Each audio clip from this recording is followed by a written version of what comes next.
Hi, I'm Brent Stafford, and this is RegWatch by RegulatorWatch.com, the only platform dedicated to watching the watchers. Fear-mongering, that's what some say is happening around the LNG tanker debate in British Columbia. Opponents are braying over the $1.6 billion Woodfibre LNG project, a modest-sized liquefied natural gas processing and export facility set to be located southwest of Squamish, BC. The Woodfibre application is currently under regulatory review at the BC Environmental Assessment Office, and the public debate is ongoing. Alarm is being raised over the safety of LNG tankers as they navigate the waters through Howe Sound to get to and from the proposed facility. Chief among the complainants are a small group of vocal residents who live in some of the most wealthy and privileged communities in British Columbia. The most aggressive voice hails from this small private island, nestled between Bowen and Lions Bay. Twice as big, twice as wide, twice as tall as a BC ferry. And with a stopping, you can't stop these things less than about 8 kilometers once you get them rolling.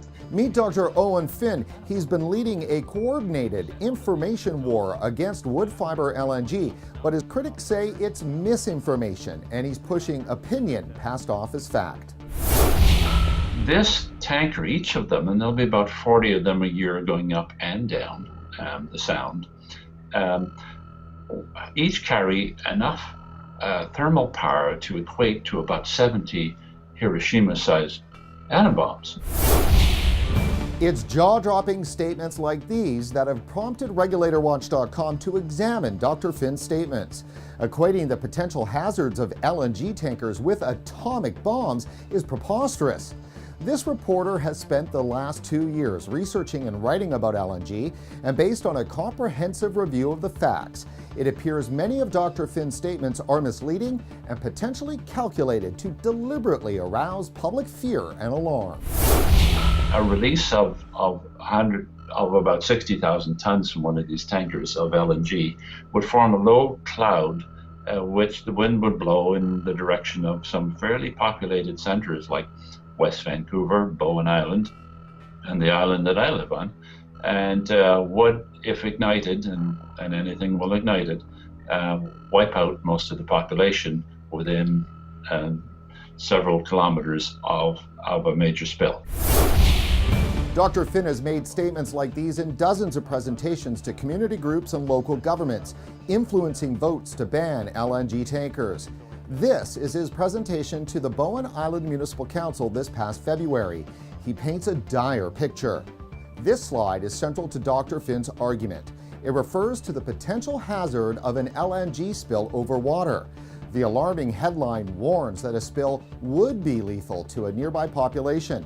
Dr. Finn presents this as fact and notates the source as the U.S. Department of Energy's Sandia National Laboratories, which is the world leader in LNG hazard research. Here is the exact same slide, but in its original form, found in a Sandia presentation. It appears Dr. Finn copied it in its entirety and then altered it by inserting the lethal headline with erroneous citations. This absolute statement that a spill would be lethal to a nearby population is an inaccurate exaggeration and cannot be found in any of the Sandia materials Dr. Finn cites, including 250 pages of findings going back to 2004. The Sandia reports are comprehensive and do outline potential hazards, which in extreme cases are significant. However, a balanced reading shows that with risk mitigation, safety precautions, and strong regulatory oversight, LNG tankers are safe. You can find Dr. Finn's presentation and all of the research referenced in this story on the watch page for the BC Environmental Assessment Office at RegulatorWatch.com.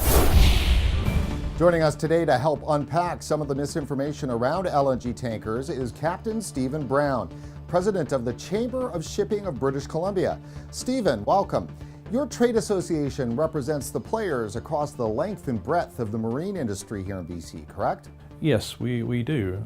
We represent the ship owners doing business here in British Columbia, the shipping agents that represent most of the ships that call in our ports, We represent the pilots. We represent the tugboats that provide service.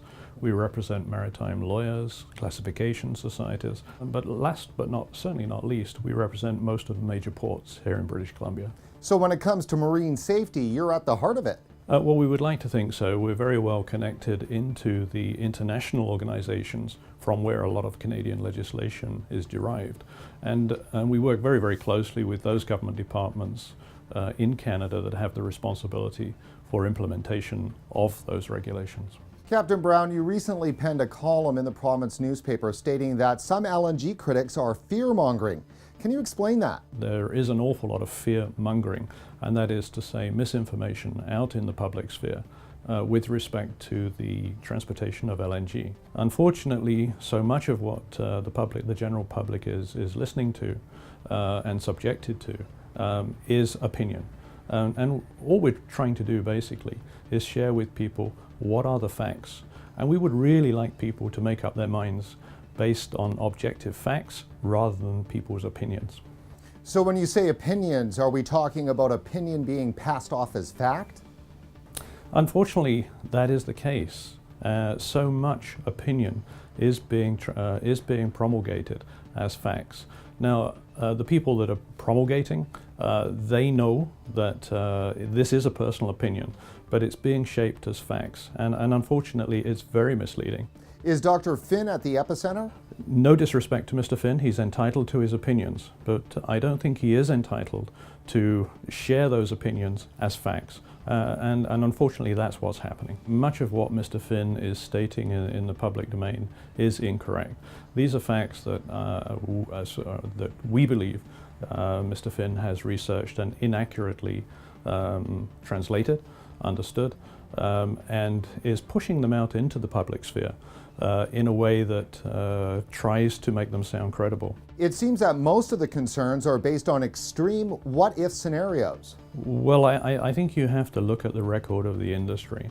And whilst there's a lot of fear-mongering about the safety record of the industry, let's just talk about the facts. As things stand today, here in 2015, more than 80,000 voyages have been completed successfully. So the suggestion that the first incident would happen here in British Columbia under the sort of circumstances that the fear-mongers are trying to have people believe is really out of order.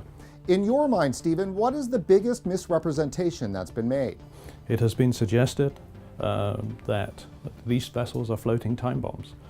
But I think you have to ask yourself the question, is the Lloyd's insurance market that's been around since the 1700s really in the business of insuring ships that are floating bombs?